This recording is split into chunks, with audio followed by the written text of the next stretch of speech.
अस्सलाम वालेकुम, मैं हूं अब्दुल वासित और आप देख रहे हैं मेरा YouTube channel AB Khan chemistry. Today our lecture is lecture number 39 and this is about history of atomic structure. ये chapter number 2 first year course का जो चैप्टर नंबर 2 है एटॉमिक स्ट्रक्चर, उसका इंट्रोडक्शन है। और इंट्रोडक्शन में वहाँ पर बुक में थोड़े से हिंट्स दी है इसके बारे में, लेकिन ये लाजमी है, इसी वजह से मैंने पूरा जो है जो इंट्रोडक्शन है इसके बारे में, जो कि ये वाला टॉपिक जो है ये हिस्ट्री ऑफ एटॉमिक स्ट्रक्चर, ये पूरे चैप्टर नंबर 2 का एक समरी में है। तो आइए शुरू करते हैं, अपने टॉपिक की तरफ चलते हैं। हिस्ट्री ऑफ एटॉमिक स्ट्रक्चर में ये बहुत सारे मॉडल्स जो हैं ये आते हैं। ये टोटल 6 मॉडल्स है और सबसे पहला जो मॉडल है जो कि एटम के लिए एक बेस है, एक बुनियाद है कि कहाँ से एटम का मतलब एटम के बारे में शुरुआत हुई है, एटम का हिस्ट्री मतलब तारीख है और कहाँ से शुरू हुई है। तो ये सारे मॉडल्स जो हैं ये आपको बताएगा कि कहाँ से एटम्स के बारे में मतलब बातें शुरू हुई थी और कहाँ पर इसका खात्मा हुआ है। तो सबसे पहले इसमें आता है डेमोक्राइटस मॉडल। 5th सेंचुरी BC में एक साइंटिस्ट था जिसका नाम था डेमोक्राइटस, और उस डेमोक्राइटस में जो कि एक जर्मन फिलासफर है, और उसने सिर्फ एक स्टेटमेंट दी थी। इसके बारे में उन्होंने कोई एक्सपेरिमेंट नहीं की है, कोई मतलब एक इक्वेशन नहीं डिराइव की है, कोई ख़ास प्रूफ जो है या पोस्टुलेट जो है वो नहीं दी है, लेकिन सिर्फ और सिर्फ इसके बारे में एक स्टेटमेंट दिया था। एटम के बारे में एक स्टेटमेंट दिया था और वहीं से जो है एटम की डिस्कवरी के बारे में एक शुरुआत हुई है, और आज तक मतलब ये जारी है, ये अभी तक ख़त्म नहीं हुई है, ये जारी है। लेकिन ये लास्ट वन मॉडल जो अभी तक आया है वो है इलेक्ट्रॉन क्लाउड मॉडल, वो है श्रोडिंगर वेव इक्वेशन। ये डेमोक्राइटस उन्होंने 5th सेंचुरी BC में एक स्टेटमेंट दिया कि matter is composed of microscopic particles. ये सिर्फ उसका एक स्टेटमेंट था कि जितना भी मैटर है हमारे पास, मतलब जो भी सब्सटेंसेस हमें दिखाई देते हैं, वो तमाम सब्सटेंसेस या वो तमाम मैटर जो हैं वो उसकी जो स्ट्रक्चर है या उसकी जो बनावट है ना, उसकी बनावट स्मॉलेस्ट पार्टिकल से या माइक्रोस्कोपिक पार्टिकल से हुई है। और ये एक स्टेटमेंट, इस स्टेटमेंट के बाद ये मतलब एक की था। तमाम जो अदर साइंटिस्ट थे उन तमाम साइंटिस्ट के लिए एक की था। की हम कहते हैं ना, जो कि दरवाज़ा खोलते हैं, उस की वजह से मतलब पूरा हॉल जो है वो खोलता है। उस की वजह से सारा मतलब हम स्कूल में जाते हैं ना सुबह, तो उस वो की ज़रिए हमें मतलब लॉक जो है वो खोल देते हैं और उसके बाद जो है हम अंदर दाखिल होते हैं, या किसी भी जगह में हम जाते हैं तो उसके लिए एक ज़रूर एक उसकी सिक्योरिटी के लिए एक लॉक होती है।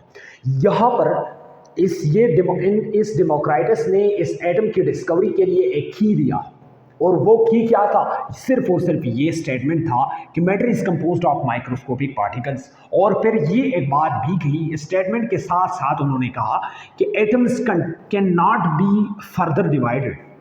एटम जो है, ये मैटर है, ये खुद बहुत माइक्रोस्कोपिक पार्टिकल्स से मतलब बना हुआ होता है, और इस माइक्रोस्कोपिक पार्टिकल्स को उन्होंने नाम दिया एटम। ठीक है जी।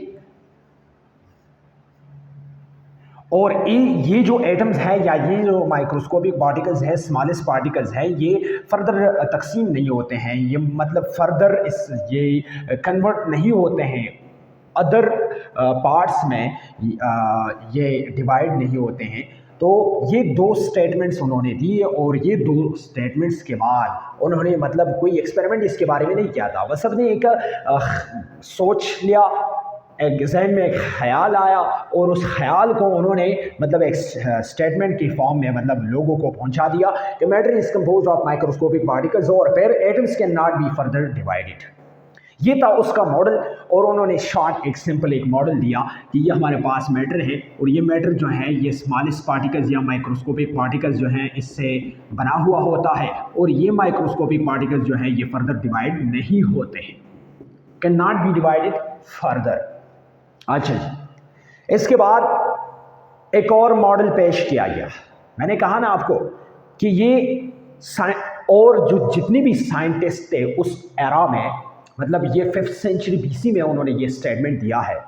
और ये 5th सेंचुरी बीसी में जब उन्होंने ये स्टेटमेंट दिया तो जितने भी अदर साइंटिस्ट थे ना, या उसके बाद जितने साइंटिस्ट आए, तो उसके लिए एक की दिया उन्होंने कि ये की है एटम डिस्कवरी के लिए, एटॉमिक स्ट्रक्चर के लिए, कि आप इसके बारे में सिर्फ ये किस लिए कि आप इसके बारे में सोचिए कि ये मैटर जो है ये या हमको जो भी चीज़ जो है ये नज़र आते हैं, मैटर नज़र आता है, ये मैटर किस चीज़ से बना हुआ है। तो ये उन्होंने एक की दिया और उसके बाद जितने भी साइंटिस्ट थे उन्होंने लगातार काम किया और लगातार काम करने के बाद वो आज पहुंच गए हैं इलेक्ट्रॉन क्लाउड मॉडल तक। तो आइए, ये जो सेकंड मॉडल है बिलीयर्ड बॉल मॉडल, ये 1803 में 5th सेंचुरी बीसी में उन्होंने ये स्टेटमेंट दिया। फिर 1803 में प्रपोज्ड बाय डाल्टन, ये बिलीयर्ड बॉल मॉडल जो है ये डाल्टन जो है, जॉन डाल्टन एक साइंटिस्ट हैं, उन्होंने फिर अनदर एक मॉडल पेश किया एटम के लिए और उन्होंने भी एक स्टेटमेंट दिया। कोई एक्सपेरिमेंट उन्होंने भी नहीं किया था, लेकिन उन्होंने भी एक अनदर की दिया, दूसरा चाबी दिया कि ये भी एक चाबी है, ले जी ये चाबी ले और दरवाज़ा खोल दीजिए। तो उन्होंने एक स्टेटमेंट दिया कि ही प्रपोज्ड, उन्होंने क्या स्टेटमेंट दिया, he proposed that smallest unit of element is atom, कि जो भी एलिमेंट्स हैं हमारे पास, जो भी सब्सटेंसेस हैं, जो भी मैटर है, उसके लिए जो सबसे छोटी इकाई है ना, सबसे जो छोटा यूनिट है वो है एटम, वो ये एटम है। बस इस स्टेटमेंट के बाद डाल्टन भी ख़त्म हो गया, उसका मॉडल भी मतलब चला गया। उन्होंने ये बात कही और चला गया, कोई एक्सपेरिमेंट इसके बारे में नहीं किया, कोई तजुर्बा नहीं किया, कोई मतलब थ्योरी या लॉ इसके बारे में नहीं बना। लेकिन इसके बाद अनदर मॉडल आ गया, plum pudding model, plum pudding model आ गया, PPM मॉडल जिसे कहते हैं, PPM मॉडल, जो कि BS कोर्स में ये PPM से रिप्रेजेंट किया जाता है, या इसके एब्रीविएशन है प्लम बडिंग मॉडल है। ये 1904 में, आइए देखते हैं 1803 में बिलियर्ड बॉल मॉडल जो कि डाल्टन ने पेश किया था, उन्होंने 1803 में पेश किया है, स्टेटमेंट दिया है। और फिर 1904 में अनदर मॉडल आ गया। मतलब ये कि इस जो दरमियानी मतलब एरा है ना, ये जो वक्त है, दरमियानी वक्त 1803 से लेकर 1904 तक, ये जो ज़माना है, एरा है, इसमें कोई भी साइंटिस्ट ऐसा नहीं आया जो कि उसने कहा कि ये डाल्टन का जो मॉडल है या डाल्टन का जो स्टेटमेंट है ये गलत है, उन्होंने कुछ नहीं कहा। लेकिन इसके बाद थॉमसन आ गए जी, थॉमसन एक साइंटिस्ट है, उन्होंने अनदर स्टेटमेंट दिया। उन्होंने भी एक्सपेरिमेंट नहीं किया, लेकिन अपने ख्यालात और अपने मतलब जो सोच है, थिंकिंग है, उसके बिना पे एक स्टेटमेंट दिया। और उन्होंने क्या किया, उसका स्टेटमेंट था कि electron reside within sphere of uniform positive charge, कि इलेक्ट्रॉन जो है एक ऐसे माहौल में मतलब रहता है इलेक्ट्रॉन, जैसा कि ये उसका मॉडल है, एटॉमिक मॉडल है थॉमसन का। उन्होंने कहा कि इलेक्ट्रॉन रिजाइड, इलेक्ट्रॉन जो है वो रहता है with in sphere of uniform positive charge, मतलब इसके इर्द गिर्द जो है पॉजिटिव चार्जेस हैं, और ये पॉजिटिव चार्जेस इलेक्ट्रॉन के इर्द गिर्द जो हैं मौजूद होते हैं, या एक ऐसे माहौल में इलेक्ट्रॉन रहता है जहाँ पे उसके इर्द गिर्द जो है, उसकी सराउंडिंग में तमाम पॉजिटिव चार्जेस मौजूद है, ये पॉजिटिव चार्जेस मौजूद है। और इसकी दरमियानी पोर्शन में, ये जो पोर्शन है ये वाला, इस पोर्शन में इलेक्ट्रॉन जो है वो रिजाइड करता है, यानी मतलब इलेक्ट्रॉन यहाँ पे मौजूद होता है। उन्होंने एक थोड़ा सा शेप दिया, तो थोड़ा सा स्ट्रक्चर दिया एटम के बारे में, सही नहीं दिया, बिल्कुल गलत था, लेकिन उन्होंने एक मतलब एक बुनियाद दिया, एक बेस दिया तमाम अदर साइंटिस्ट के लिए, एक बुनियाद दिया कि ये एटम का स्ट्रक्चर जो है वो हो सकता है कि electron reside within sphere of uniform positive charge, कि इलेक्ट्रॉन जो है एक ऐसे माहौल में रहता है, एक ऐसे इन्वायरमेंट में रहता है, एक ऐसे सराउंडिंग में रहता है जहां उसके इर्द गिर्द तमाम पॉजिटिव चार्जेस मौजूद होते हैं और ये दरमियान में जो है, दरमियानी पोर्शन में ये जो पोर्शन है, यहाँ पे इलेक्ट्रॉन जो है वो रिजाइड करता है। इसके बाद ये जो PPM मॉडल है, इसके बाद फोर्थ वन मॉडल आ गया रदरफोर्ड मॉडल, जो कि 9th कोर्स में डिटेल में 9th कोर्स में डिटेल में ये एक्सप्लेन किया गया है, डिस्कस किया गया है। इसके मेन पॉइंट्स भी है, इसके मतलब एक्सपेरिमेंट भी है, इसका रदरफोर्ड मॉडल का जो है वो डिडक्शंस भी हैं कि कहाँ कहाँ पे उन्होंने गलतियाँ की हैं, या मतलब शॉर्टकमिंग्स भी हैं, और कंक्लूजन भी वहाँ पे दिया गया है। सारा कुछ है, एक्सपेरिमेंट भी है। यहाँ पर मैंने थोड़े से पॉइंट्स दिए हैं कि उसका जो मेन पॉइंट था वो क्या था। तो 1911 में रदरफोर्ड ने अपना मॉडल पेश किया एटम के बारे में, और उन्होंने एक स्टेटमेंट दिया। बहुत सारे स्टेटमेंट्स उन्होंने दी है, लेकिन जो हमारे लिए चाहिए, जो मतलब इम्पोर्टेंट पॉइंट था, जो कि अहम पॉइंट था एटॉमिक स्ट्रक्चर के लिए, वो उन्होंने ये कहा था कि ही demonstrates the existence of a positively charged nucleus that contains nearly all the mass of an atom. He demonstrates the existence of a positively charged nucleus that contains nearly all the mass of an atom.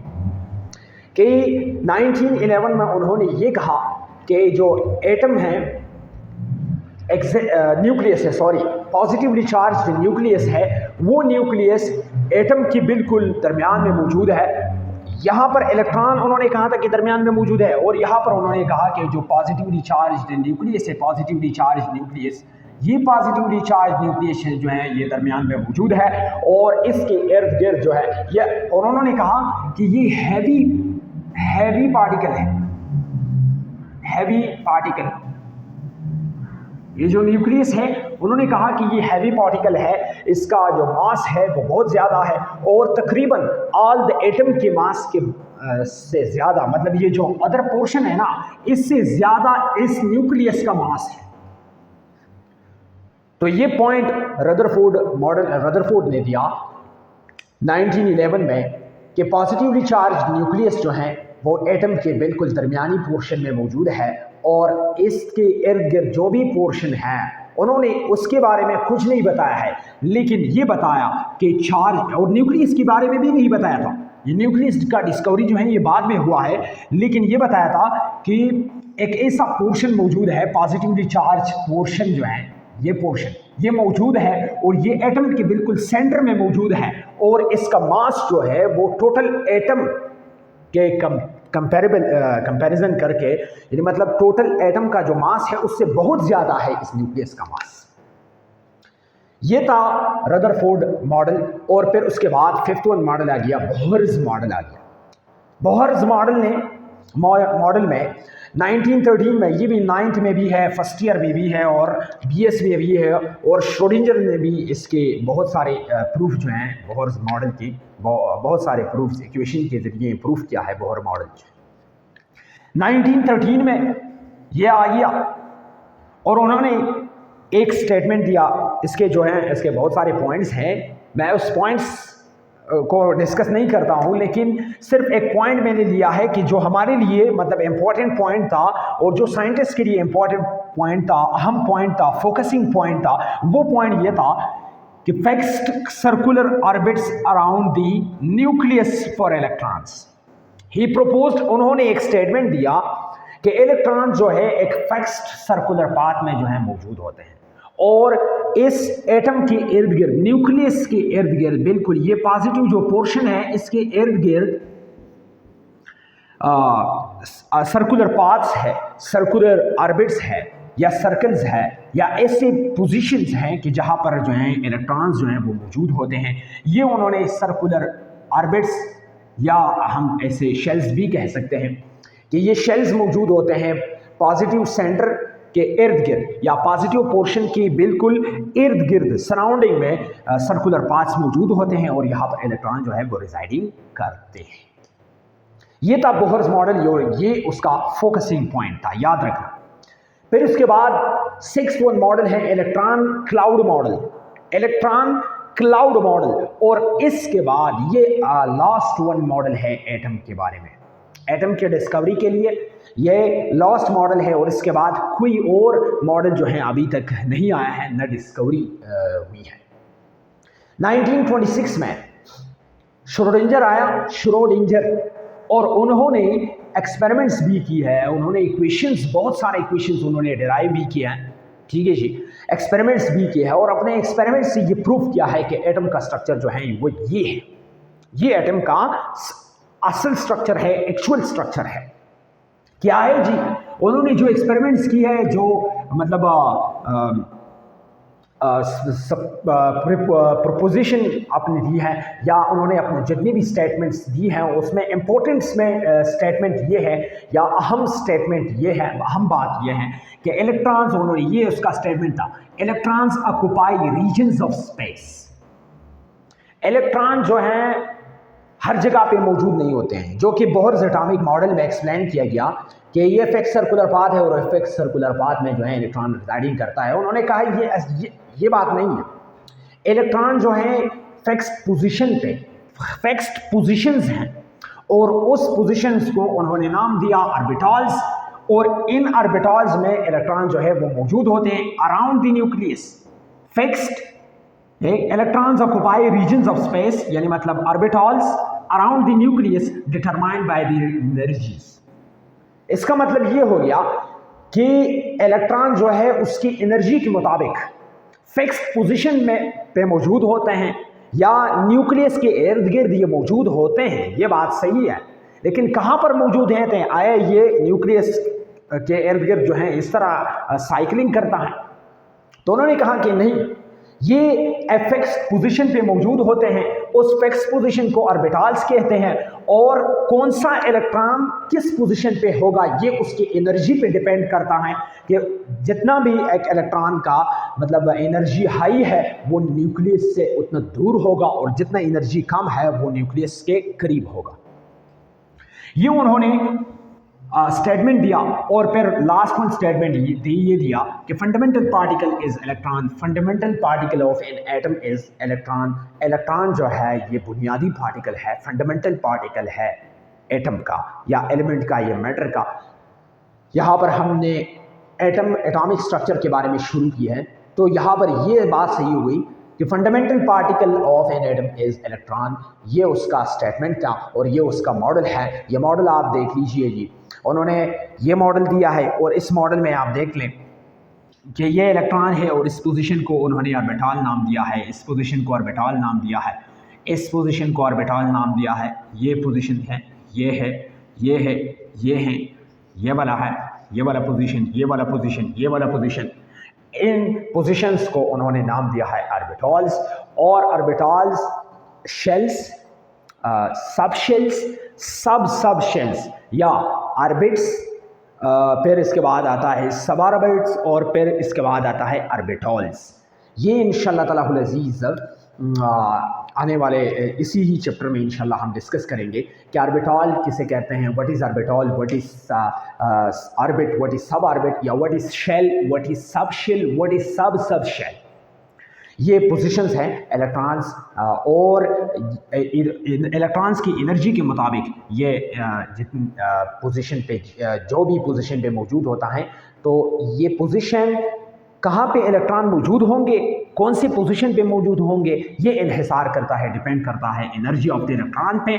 और इसके बारे में इंशाल्लाह ताला हम किसी और lecture में इंशाल्लाह डिस्कस करेंगे। आज के लिए इतना ही काफ़ी है। Thank you so much and best of luck till the next video.